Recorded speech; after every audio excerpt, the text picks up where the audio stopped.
درخواست کروں گا کہ وہ مختصر وقت کے لیے تشریف لائیں اور کچھ بیان فرمائیں۔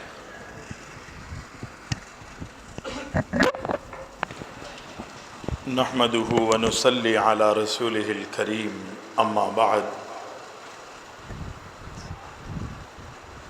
فاعوذ بالله السميع العليم من الشيطان الرجيم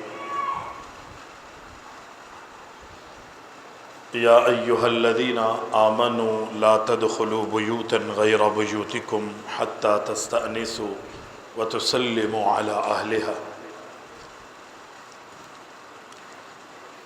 اللہ تعالیٰ کی حمد و ثنا اور ہمارے پیارے نبی جناب محمد الرسول اللہ صلی اللہ علیہ وسلم کی ذات گرامی پر درود و سلام کے بعد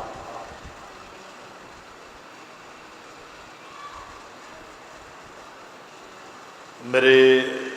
جماعت کے علماء، بزرگ، اساتذہ، اکابرین موجود ہیں۔ میں نے بڑی معذرت کی تھی اپنے شیخ حضرت مولانا شیخ یوسف قصوری حفظہ اللہ تعالی سے، الامر فوق الادب کو سامنے رکھتے ہوئے مختصر سی گفتگو کروں گا۔ اللہ ہم سب کو عمل کی توفیق عطا فرمائے۔ اللہ کے رسول صلی اللہ علیہ وسلم کی حدیث ہے، آپ کا فرمان ہے، عبداللہ بن سلام رضی اللہ تعالی عنہ بڑے جلیل القدر صحابی ہیں۔ نبی مکرم علیہ السلام جب ہجرت کر کے مدینہ تشریف لائے، جہاں دیگر لوگوں کو کائنات کے امام علیہ السلام کی آمد کا انتظار تھا، وہاں عبداللہ بن سلام بھی کائنات کے امام کے منتظر تھے۔ نبی علیہ السلام تشریف لائے، عبداللہ بن سلام مسلمان نہیں ہیں، مدینہ میں یہودیوں کے رہبر اور رہنما ہیں، بڑی عزت ہے ان کی، لوگوں میں بڑا نام ہے، اور ان کا ہی نہیں بلکہ ان کے والد کا بھی ایک نام تھا۔ نبی علیہ السلام کے مقام، آپ کی عظمت، آپ کی عزت، آپ کی شان اور مرتبت کے حوالے سے عبداللہ بن سلام پہلے ہی اپنی کتابوں میں بہت کچھ پڑھ چکے تھے۔ دیکھنا یہ چاہتے تھے جو ہجرت کر کے مکہ سے مدینہ آئے ہیں، کیا یہ وہی ہیں کہ جن کا ذکر اللہ نے کیا؟ پیارے پیغمبر علیہ السلام سے چند سوالات کیے۔ جب اللہ کے رسول صلی اللہ علیہ وسلم نے ان سوالوں کے جواب دیے تو عبداللہ بن سلام کہتے ہیں، اللہ کے رسول، اے محمد علیہ السلام، میں جان چکا ہوں کہ آپ واقعی اللہ کے رسول ہیں، اور میں ایمان لانا چاہتا ہوں، کلمہ پڑھنا چاہتا ہوں، لیکن چھوٹی سی ایک عرض ہے، درخواست ہے، میرے بارے میں پہلے میری قوم سے پوچھ لیں، سوال کریں کہ میری حیثیت کیا ہے ان کے درمیان۔ اگر میں اسلام لے آیا تو میں اپنی قوم کو جانتا ہوں، جو میری حیثیت ہے، جو میرا ان کے درمیان ایک مقام ہے، میں اپنی قوم کو جانتا ہوں کہ اگر میں اسلام لے آیا تو ان ساری چیزوں کے یہ منکر ہو جائیں۔ آپ میری قوم کو بلائیں، پوچھیں۔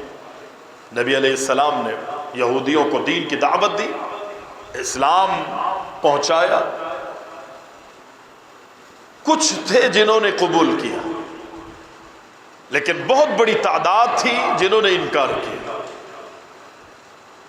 پھر نبی علیہ السلام نے سوال کیا، اچھا یہ بتاؤ عبداللہ بن سلام تم میں کون ہے؟ کہا وہ بڑے عظیم انسان ہیں، ہم میں معزز ہیں، مشرف ہیں، مکرم ہیں۔ کہا اگر وہ اسلام کو قبول کر لیں، دین کو قبول کر لیں، پھر تم کیا کہو گے؟ تو قوم نے کہا کہ ایسا ممکن ہی نہیں ہے کہ عبداللہ بن سلام جو ہے وہ آپ پر ایمان لے آئیں، آپ کو نبی اور رسول مان، ممکن ہی نہیں۔ عبداللہ بن سلام رضی اللہ تعالی عنہ نبی علیہ السلام سے عرض کر کے آڑ میں چلے گئے تھے۔ جب قوم نے کہا کہ ہم میں بڑے باعزت ہیں عبداللہ بن سلام، نبی کے اس سوال پر کہ اگر عبداللہ بن سلام اسلام کو قبول کر لے، پھر کہا ہو ہی نہیں سکتا کہ وہ آپ پر ایمان لے آئیں۔ بس اتنا کہنا تھا کہ وہ آڑ میں سے اللہ کے رسول علیہ السلام کی خدمت میں آئے، لوگوں کے سامنے آئے اور انہوں نے کہا کہ اے محمد صلی اللہ علیہ وسلم، اشہد ان لا الہ الا اللہ و اشہد ان محمد، اسلام قبول کر۔ وہی جو یہود و نصارہ کی فطرت عادت ہے، ہمارا دین ہمیں یہی کہتا ہے کہ یہ تمہارے دوست کبھی بھی نہیں ہو سکتے، یہ یہود، یہ نصارہ، یہ آپ سے مخلص کبھی بھی نہیں ہو سکتے، یہ آپ کے دوست ہے ہی نہیں، ان سے کوئی بھی امیدیں نہیں رکھے۔ نبی علیہ السلام پر جب وہ ایمان لے کر آئے تو انہی سارے لوگوں نے کہ جو ابھی سے پہلے عبداللہ بن سلام کی تعریف کر رہے تھے، اور انہوں نے کہا اس عبداللہ کی بات کر رہے تھے آپ، اس کی تو کوئی حیثیت ہی نہیں ہے ہمارے یہاں، ہمارے نزدیک اس عبداللہ کی کوئی حیثیت نہیں ہے، ہم تو کسی اور کے بارے میں سمجھ رہے تھے۔ عبداللہ بن سلام کہنے لگے اللہ کے رسول، میرے ماں باپ آپ پر قربان ہو، میں نے اپنی قوم کے بارے میں آپ سے پہلے ہی کہا تھا کہ میری قوم میں وفا نہیں ہے، یہ کسی کے دوست نہیں ہو سکتے، ہم آج انہی سے امیدیں لگائیں۔ اس حدیث کے راوی عبداللہ بن سلام ہی ہے۔ نبی علیہ السلام نے نصیحتیں فرمائی تھی کہ افشوا السلام، میری قوم کو، میری امت کو یہ پیغام دو کہ افشوا السلام، لوگوں میں سلام پھیلاؤ، وَأَطْعِمُوا الطَّعَامَ، لوگوں کو کھانا کھلاؤ، وَصِلُوا الْأَرْحَامَ، لوگوں میں صلہ رحمیہ کیا کرو، وَصَلُّوا بِاللَّيْلِ وَالنَّاسُ نِيَامٌ، اس وقت جب لوگ نرم گرم بستروں پر سو رہے ہوں، آرام کر رہے ہوں، اللہ اکبر، اس موقع پر رات کی تاریکیوں میں، اندھیروں میں اپنی نیند، اپنے آرام اور اپنے چین کی قربانی دیتے ہوئے اپنے بستروں سے، اپنے کمبلوں سے باہر نکل کے اللہ کے سامنے کھڑے ہو۔ تم میں اگر یہ چار خوبیاں پائی گئی تو نبی علیہ السلام فرماتے میں محمد علیہ السلام ضمانت دیتا ہوں تدخل الجنت بسلام، سلام کرنے کی عادت تم پیدا کر لو، لوگوں کو کھانا کھلانے کی عادت تم پیدا کر لو، صلہ رحمیوں کی عادت تم پیدا کر لو، رات کی تاریکیوں میں تہجد کی نماز پڑھنے کی عادت تم پیدا کر لو، تم یہ چار خوبیاں اپنے میں پیدا کرو، میں محمد علیہ السلام ضمانت دیتا ہوں کہ اللہ ان چار خوبیوں کی وجہ سے تمہیں جنت میں داخل کر دے گا۔ اور آپ غور کریں، اس میں کوئی شک نہیں، سلام کرنا عبادت ہے، کھانا کھلانا عبادت ہے، صلہ رحمی کرنا عبادت ہے، رات کو تہجد پڑھنا عبادت ہے۔ یہ چار چیزوں کا ذکر کیا، یہ چاروں چیزیں اگر اللہ کے لیے کی جائیں تو یہ عبادت ہے، لیکن ان چار میں سے تین چیزوں کا تعلق جو ہے نا وہ حقوق العباد سے ہے۔ حقوق العباد، ہم نمازوں کی فکر کر رہے ہوتے کہ جی ہماری نماز نہ جائے،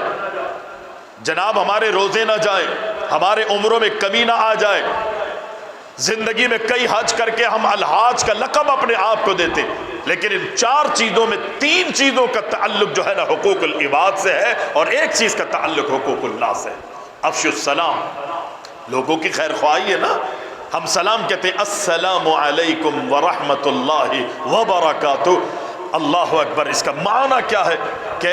ہم اپنے دوست کو، اپنے ساتھی کو، اپنے ملنے والے کو، جس کے گھر میں گئے ہیں اس کو، مسجد میں داخل ہوئے بیٹھے ہوئے لوگوں کو، راستے سے گزر رہے ہیں بیٹھے ہوئے لوگوں کو، راستے سے گزر رہے چلنے پھرنے والے لوگوں کو ہم کیا کہتے ہیں؟ السلام علیکم، تم پر اللہ کی سلامتیاں ہوں۔ یہاں تو ہم صرف اپنے سمیٹنے میں لگے رہتے ہیں نا، میری اور آپ کی خواہش کہ سلامتیاں مجھے مل جائیں، مال مجھے مل جائے، سکون میرا مقدر بن جائے، مال و دولت جو ہے اس کی فراوانیاں مجھے مل جائیں، بیٹوں کا سکون، اولاد کا سکون مجھے مل جائے، یہ ساری چیزیں میں اور آپ اللہ اکبر اپنے دامن میں سمیٹنے کی کوششیں کرتے ہیں۔ لیکن اللہ کے نبی علیہ السلام فرماتے ہیں ٹھیک ہے یہ تمہارا حق ہے، ٹھیک ہے پہلا تمہارا ہی حق ہے، لیکن جو چیزیں اللہ تمہیں عطا کرتا ہے یا جو چیزیں آپ خیر کے حوالے سے اپنے لیے سمیٹنا چاہتے ہیں، اپنا مقدر بنانا چاہتے ہیں، مومن وہ ہے کہ جو دوسرے کے لیے خیر خواہ ہو۔ اگر آپ چاہتے ہیں کہ امن اور سلامتی میرا مقدر بن جائے تو آپ دوسرے کے حق میں بھی یہی چاہیں اور اس کے لیے دعا کریں السلام علیکم، او میرے بھائی، او میرے دوست، اللہ کی طرف سے سلامتیاں جو ہیں وہ تیرا مقدر بن جائے۔ اب سلام سننے والے کو کیا حکم ہے؟ وعلیکم السلام، کہ یہ سلامتیاں صرف ہمارے لیے ہی نہیں بلکہ میرے لیے سلامتیوں کی دعائیں کرنے والے ہم تیرے حق میں اپنے اللہ سے گزارش کریں گے اللہ یہ سلامتیاں صرف میرا ہی مقدر نہ بنے بلکہ اس کا بھی مقدر بنے جو میرے بارے میں چاہتا ہے کہ میں اللہ کی سلامتیوں میں آ جاؤں۔ اور پھر اجر بھی السلام علیکم، نبی علیہ السلام کا صحابی آئے، آپ نے فرمایا تو نے سلام کیا ہے، تیرے لیے 10 نے کیا ہے۔ السلام علیکم ورحمت اللہ، یعنی اللہ کی سلامتیاں بھی ہوں، اللہ کی رحمتیں بھی ہوں۔ نبی علیہ السلام نے فرمایا اس نے 20 نیکیاں کمائی۔ ایک نے کہا السلام علیکم ورحمت اللہ وبرکاتہ، سلامتیاں بھی تیرا مقدر ہوں، اللہ کی رحمتیں بھی تیرا مقدر ہوں، اللہ کی طرف سے برکات بھی ہمیشہ کے لیے تیرا مقدر بن جائیں۔ آپ نے فرمایا اس نے پہلے نے 10 نیکیاں کمائی تھی، دوسرے نے 20 نیکیاں، اس کے نامہ اعمال میں اللہ نے 30 نیکیوں کا اضافہ کر دیا۔ فائدہ ہے، ماحول بنائیے، اپنے گھروں میں داخل ہوتے ہوئے، گھروں سے باہر جاتے ہوئے